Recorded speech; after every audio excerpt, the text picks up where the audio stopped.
What's happening, everybody? It's a weekend quick hitter version here of Fantasy NBA Today, a sports ethos presentation. I'm Dan Besbris, and we are exclusively talking weekend streaming to max out games played. I do want to do just 20 seconds here at the front end to say, please do follow me on Twitter at Dan Besbris. I know many of you end up watching this thing actually directly on Twitter, so you can just click the follow button there. If you're on YouTube, please like and subscribe. And if you're listening on a traditional channel, please subscribe and rate the podcast if you like all this stuff that we've been putting out. Also, for those uninitiated, this show is not about rest of season decisions. This is about maximizing games played while also streaming for more than a couple of days at a time. In general, it's about strategy to get the most games out of your playoff matchups or racing into your playoffs or whatever situation you might be in right now. And I'm trying to do as many of these as humanly possible between now and, the last couple of days of the regular season. Those that are watching, get the grid on your board. Does make it a little bit easier to follow along. And the first thing I like to do is just a quick sweep up and down so everybody can see the color coding that I've added to this. This is everybody's schedule in the NBA. First things first, let's start with the worst schedules, because the first thing you should be isolating this weekend, as per usual, is figuring out who on your team is droppable.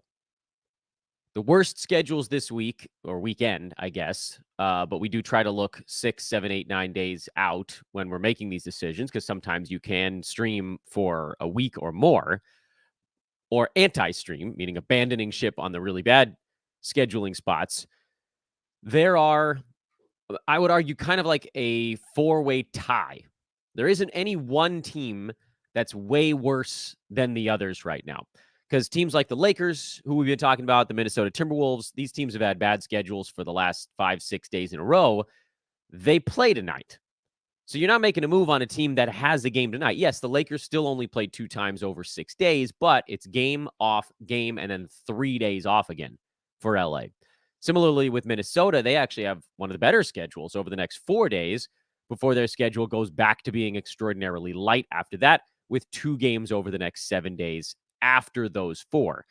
So yes, those teams overall have light schedules right now. And if you just looked at which teams have, bad playoff schedules or something like that, you'd see them. They'd pop up all over it. And Minnesota's still in the middle of a 2-game week. But actually in this smaller cross section, not tiny, 4 games, their schedule is actually a little bit better. And Minnesota is one of the teams that we were going to talk about that has that slightly better schedule. Theirs is not the best, by the way. The better iterations, Minnesota is so for best, I don't want to do best schedule. I want to do worst first. Worst schedules, it's basically all the same. The Clippers, the Bucks, the Suns, and the Raptors. So again, that is the Los Angeles Clippers, the Milwaukee Bucks, the Phoenix Suns, and the Toronto Raptors. They have the worst schedules right now. But it's also worth mentioning their schedules are not that terrible. There are no schedules starting today that are, I would argue, worse than basically 2 games in 6 nights. And most of the bad ones are more like 1 game over 4 nights.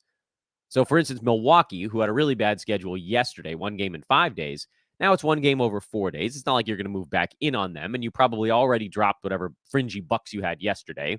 So the hell with it. The Clippers is probably the one where if you have a move left, this is where you move on, because they finished up a 5-7 yesterday. They go into a 1-4 today. The Raptors are a 2-6, but it's 1-4. All of these teams we're talking about that go 1 game over 4 days, off today, on tomorrow. So they finish up the week with a game. So you could hold through. And then they start next week pretty slowly. Basically, 2 days off to start next week for all of these teams that we just talked about. So that's the big issue with these clubs, is that you backload next week. And if your playoffs continue, that's something that you want to be thinking about. But again, a lot of these teams next week, they go into a 3-gamer. And their 3-gamers, for instance, Phoenix and Toronto, their 3-gamer is wedged between Wednesday and Saturday. So you could actually hold them through Saturday if you really needed to. You don't have to abandon ship on these guys. Why am I making that point? Well, someone like a Gary Trent just resurfaced yesterday and had a monster game. 3 games out of Gary Trent, not at that clip, but a good clip is going to be better than 4 games out of some other guys over the next effectively week. Because that's what it is. If you held a Toronto Raptor for 7 days right now, you'd get 3 games out of them. If you held them for 8 days, you'd get 4. So it doesn't end up being all that bad. But here's the thing. In terms of like, if you got to win this week, those are the 4 teams that have the worst schedules this week. Again, it's the Clippers, the Bucks, the Suns, and the Raptors. They go 1 game over 4 days. A distant second place is the Oklahoma City Thunder. I only bring them up because they go 1 game over 4 days also, but it's today. This is more of a look ahead. After today, the Thunder are off for 3 days. So if you have any fringy players on that team, which you probably don't, because Lou Dort's kind of the only one that ever ends up on a roster. I guess Josh Giddey might be, but he's been a drop for so damn long. Those guys you should not be holding for 3 off days. What about the flip side of it? Who actually has a good schedule over the next little bit? Sadly, not many. This is kind of a hard day for streaming, and it's why we always talk about using a couple of your moves kind of early in the week, and then, you use a couple on typically Thursday, because Thursday, Friday, Saturday, Sunday, you can get a 3 in 4 kind of deal, or Friday if you want to roll through the weekend. At this point, Saturday, Sunday, you should probably only have 1 move left. So you either use it today, or you save it for tomorrow. You could save it for tomorrow to try to add 1 game to your ledger, and then maybe you can front load the following week if that ends up still kind of being part of your strategic initiative here. Anyway, getting to the point. The good schedules over this next little stretch, 3 teams, and it's not even that good. Brooklyn and Washington are head and shoulders above anybody else in terms of whether or not a team has a good schedule. Both of those teams have a weekend back-to-back. Brooklyn and Washington are the only 2 teams that have a weekend back-to-back. And not that it's a huge deal, but they also play Tuesday, Thursday to start next week. So you do get a 3 and 4 option. You get a 4 and 6 option on those teams if you wanted to hold through that. But you don't have to. They both go 3 times next week, by the way. Each of those 2 teams, Brooklyn and Washington, goes Tuesday, Thursday, Saturday. So you don't have to hold through it, but you could if you really wanted to. Because, starting next week with 1 game in the first 2 days is not the end of the world. It's not great. It's perfectly average. And 2 games over the first 4 days, now you're starting to slip a little bit below what you'd want to get out of a streamer. You typically want to get 2 games the first 3 days of a week if you can. So if you do pick up a net or a wizard, then you'd probably want to abandon ship either on Monday or Wednesday of next week. I would suggest Wednesday, just because you want to try to hold moves for an extra day or 2, if at all possible. Thing is, Wizards probably got picked up on Thursday of this week because they were one of the teams that went 3 times over the final 4 days. So there probably aren't Wizards available. Nets, however, likely are available because they play just 1 time over the first 5 days this week. And that means that players on Brooklyn that are fringy may have gotten dropped into the waiver wire pool. Let's take about a 4-second break here so that YouTube and traditional pod channels know where to drop in an ad. And then we'll come back and we'll give you the names that you can play this weekend and into next week.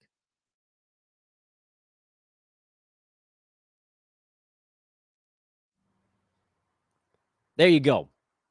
There you go.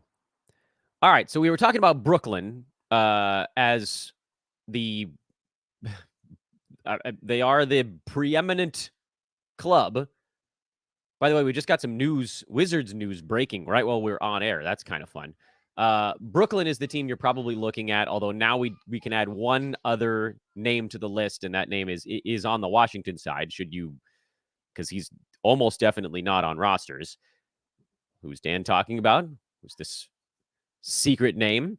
Well, I didn't get him on my list on this tweet that I put out first thing this morning, but we can add him now. So Dennis Smith Jr. and Dorian Finney-Smith are probably the 2 Nets got dropped to the waiver wire if they were even added to begin with. Dorian Finney-Smith was almost definitely on rosters. I don't expect these guys to do a lot, but low 20s in minutes for Dennis Smith, probably high 20s in minutes for Dorian Finney-Smith. You rack that up over a weekend back-to-back, and it's more than you're going to get pretty much from anybody playing out there. Because for Dennis Smith, you're talking about probably 42, 43 minutes between the 2 ball games. especially if anybody else gets a day off between the two, which, we don't know, but maybe. And then Finney Smith is a starter who, at a very worst, is probably playing 24, 25 minutes. So you're looking at more like 50 minutes from Finney Smith over the weekend. And that's very much worth it. Because what he can do in 50 minutes, which admittedly is not massive, is going to be better than what almost anyone else you pick up can do in, I don't know, how many 30-minute guys are on your waiver wire? Probably not many. And the ones that are probably have a fantasy profile like or slightly worse than Finney Smith. So pretend you're taking, a Dorian Finney-Smith type guy for one game versus a Dorian Finney-Smith type guy for 50 minutes instead of 30. You want the one that's going 50. And it might not be a massive gain, but what I can promise you, and you're starting to see this because you're getting towards the end of the week. I'm looking at some of the leagues where I've been doing this power streaming stuff and long streaming and sort of combining the stuff. And I'm looking at guys like, Tumani Kamara, who I've sat on for a bunch of games because Portland's had a really good schedule. And it's like, well, each individual game he played felt kind of crummy. But over a few games, suddenly now you're looking at like, let's see, what did I get here? I got 18 points. I got 10 boards. I got 9 assists. I got 3 steals. I got 2 blocks over 3 games. The scoring stinks. I'll give you that. But getting a steal and 2/3 of a block over 3 games instead of how many guys are going to get that? How many guys that you're picking up are going to get you 3 steals, 2 blocks, 9 assists over 2 games? Not that many. Yeah. Could I have probably found somebody out there who was scoring a bit better? Probably. But this is where running up the totals in games played ends up tipping in your favor in the long run. It doesn't work every time, but it works more often than it doesn't. And that's where you you continue to just sort of add and stack and add and stack. And that's why this method works. Even if you're getting the worst player, you're getting them for so many more games that you end up out in front. Wizards names to, of course, look at. Oh, I actually did get the Wizard name on there. Look at me actually taking time to wedge it into a tweet. The Wizards are Corey Kispert, Bilal Coulibaly, who, yet again, these guys probably got picked up earlier in the week. But the one that didn't is Richaun Holmes, who just moments ago got ruled available for Washington. That's big news. If you have a move, Richaun Holmes is a great direction to take it in today. A great direction. What I don't know is if he's going to play both games of the back-to-back because he's coming back from a toe issue. So we don't know, but he was looking very good. And no Marvin Bagley. And so they were actually giving Richaun Holmes 25 to 30 minutes a ball game. And this is kind of an opportunity for him to resurrect his career. And I feel like Richaun knows it. The other team that I didn't mention yet that also has an okay schedule is the Minnesota Timberwolves. I talked about them at the very beginning of this show, but what they do here is they have one game this week. But if you're going Timberwolf today, you're doing it to front load next week because they are one of the rare teams that goes Monday, Tuesday to start next week's action. I think they might actually be the only team that goes Monday, Tuesday. So that's a direction you'd go if you had this week pretty well in hand.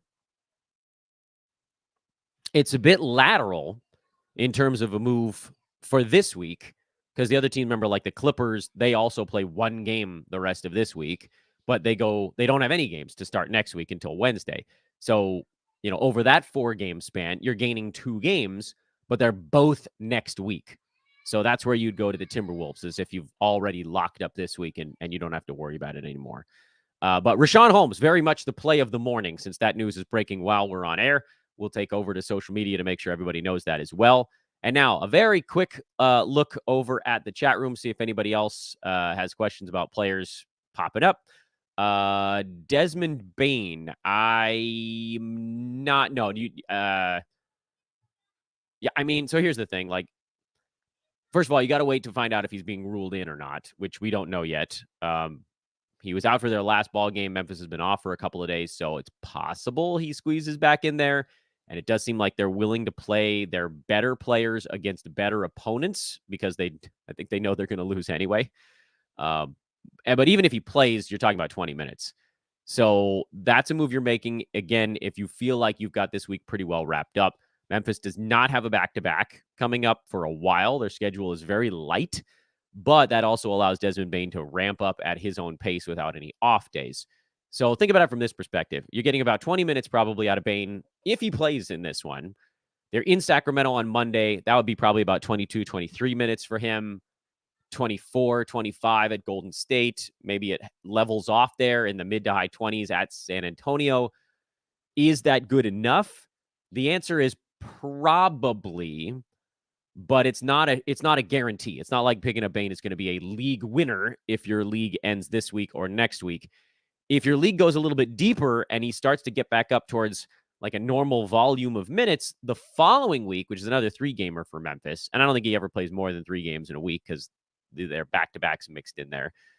Now you're starting to get to a point where he becomes super valuable because high 20s in minutes over a 3-game week, he's very startable in that instance. So I think if you're going the Bane route, it's not for this week, and it's only maybe a little bit for next week. And hopefully that answers your question of how aggressive you should be there. Should I drop Grayson Allen to pick up Nickeil Alexander-Walker for the first week of the playoffs next week is one of the questions. Again, this is all about whether or not you have this week wrapped up because Phoenix's schedule the rest of this week is bad. They have 1 game and then they're off for 2 days to start next week. I guess their schedule to start next week is not very good. I would try to hold Grayson Allen. He's generally good enough. 1 game over 4 days is just this, like, you shouldn't drop anybody that has long-term appeal because then Phoenix goes right back into a 3 games in 4 days situation. But if you're in a tight spot, you're adding 2 games over a 4-game stretch, and then you'd have to most likely jump off of Nickeil Alexander-Walker after that because then Minnesota has 2 games over 7 days. So just know that that's what you'd be getting into. Is Isaac Okoro or Luke Kennard a better play for Monday or Wednesday of next week? I'd probably go Kennard because they don't have any off days. So I'm guessing he plays in both of them. And for Cleveland, they've got guys coming back. And I think Okoro's job starts to trim as you hear my children yelling in the background. And Duop Reith apparently is on Twitter now. Corey Kispert or Bilal Coulibaly. I prefer Kispert. Unless you're exclusively attacking steals, then you'd go Bilal. Because Corey typically has better percentages, more threes, more scoring, probably similar assists. Again, the one place he loses out is steals. That's my thought head-to-head there. And that'll wrap it up here for this very quick Saturday show. Hopefully you guys can continue to roll through, do your very best, and then take your hands off the wheel. Go pick up Richaun Holmes. I don't know if there's going to be a show tomorrow. The game starts so early that there's almost no opportunity for me to get one in, but we'll see. Who knows? Anything is possible. It might be first thing in the morning like this one. I'm at Dan Besbris over on social media. You guys know that. Actually, it's just Twitter. Who am I kidding? At Dan Besbris on Twitter. SportsEthos.com, the website. This is Fantasy NBA Today, Saturday streaming edition. We'll see you guys later.